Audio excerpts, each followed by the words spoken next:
America में white house ने पत्रकारों की प्रेस सेक्रेटरी कार्यालय तक पहुंच को सख्ती से सीमित कर दिया है। राष्ट्रीय सुरक्षा परिषद के नए मेमोरेंडम के अनुसार अब अपर प्रेस कहे जाने वाले रूम 140 में बिना पूर्व नियुक्ति के कोई भी क्रेडेंशियलधारी पत्रकार प्रवेश नहीं कर सकेगा। ये नियम तत्काल प्रभावी हो गया है। इसके लिए संवेदनशील सामग्री की सुरक्षा का हवाला दिया गया है।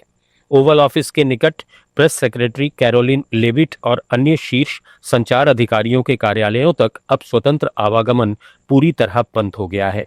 ये कदम पारदर्शिता और प्रेस की स्वतंत्रता पर सवाल उठा रहा है, क्योंकि पहले पत्रकार बिना अपॉइंटमेंट के सवाल पूछ सकते थे। अमेरिका की राष्ट्रीय खुफिया निदेशक तुलसी गैबार्ड ने दशकों तक चली अमेरिकी विदेश नीति की आलोचना की। उन्होंने कहा कि इस नीति ने अमेरिका को बहुत लंबे समय तक पीछे धकेल दिया। गैबार्ड ने कहा कि दशकों तक हमारी विदेश नीति एक गलतफहमी भरे चक्र में फंसी रही, जिसमें शासनों को उखाड़ फेंकना, अपनी व्यवस्था को दूसरों पर थोपना और ऐसे संघर्षों में हस्तक्षेप करना शामिल था। बता दें, गैबार्ड जो फरवरी 2025 में डोनाल्ड ट्रंप प्रशासन के तहत राष्ट्रीय खुफिया निदेशक के रूप में नियुक्त हुई हैं। दक्षिण कोरिया के ग्यांगजू शहर में एशिया प्रशांत आर्थिक सहयोग एपेक शिखर सम्मेलन का समापन हो गया। इसमें 21 देशों के नेताओं ने क्षेत्रीय आर्थिक सहयोग मजबूत करने और वैश्विक चुनौतियों का सामना करने पर संयुक्त बयान जारी किया।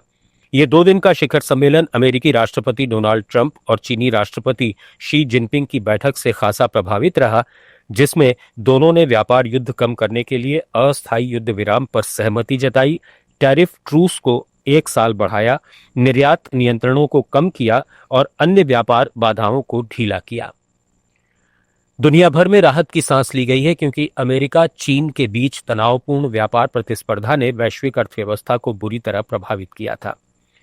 दक्षिण कोरियाई राष्ट्रपति ली जे म्यूंग ने कहा कि एआई और जनसांख्यिकी परिवर्तनों जैसे मुद्दों पर सहयोग बढ़ाने की जरूरत है। शी जिनपिंग ने वैश्विक मुक्त व्यापार और आपूर्ति श्रृंखला स्थिरता का समर्थन किया, जबकि ट्रंप ने अमेरिका प्रथम नीति को आगे बढ़ाया। हालांकि क्षेत्र अभी भी अमेरिका चीन रणनीतिक प्रतिद्वंद्विता, आपसी श्रृंखला बाधाओं, वृद्धावस्था आबादी और एआई के रोजगार प्रभाव जैसी चुनौतियों का सामना कर रहा है।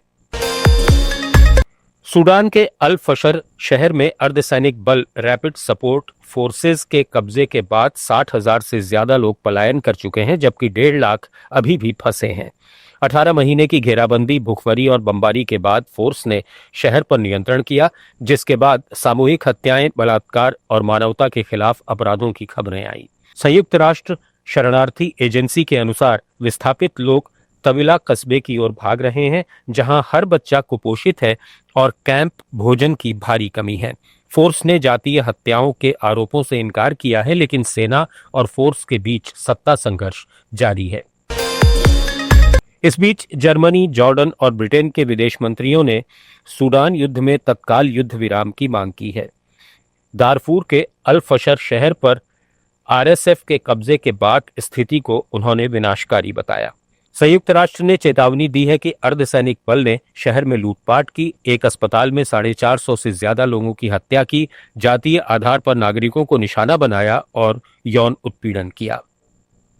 आरएसएफ ने अस्पताल हत्याओं से इनकार किया, लेकिन भागे हुए लोग सैटेलाइट तस्वीरें और सोशल मीडिया वीडियो सामूहिक नरसंहार के सबूत दे रहे हैं। तंजानिया की राष्ट्रपति सामिया सुलूहू हसन ने एक बार फिर राष्ट्रपति पद का चुनाव भारी मतों से जीत लिया है। चुनाव आयोग के अनुसार बुधवार को हुए मतदान में 3 करोड़ 76 लाख रजिस्टर्ड मतदाताओं में से 87% यानी 3 करोड़ 20 लाख लोगों ने वोट डाले, जिनमें से 97.66% यानी करीब 3 करोड़ 19 लाख वोट सामिया को मिले। हालांकि चुनावी अशांति और हिंसा के बीच हासिल इस जीत पर सवाल उठ रहे हैं। अंतर्राष्ट्रीय पर्यवेक्षकों ने पारदर्शिता की कमी और व्यापक हिंसा पर चिंता जताई है, जिसमें सैकड़ों लोग मारे गए और घायल हुए। पूरे देश में इंटरनेट बंद होने से मृतकों की सटीक संख्या पता करना मुश्किल है, जबकि विपक्ष का आरोप है कि सरकार हिंसा को कमतर दिखा रही है। हालात बेकाबू होने पर कई इलाकों में कर्फ्यू लगा दिया गया है। ग्लोबल न्यूज में फिलहाल इतना ही। जुड़े रहिए लेट्स माइक के साथ।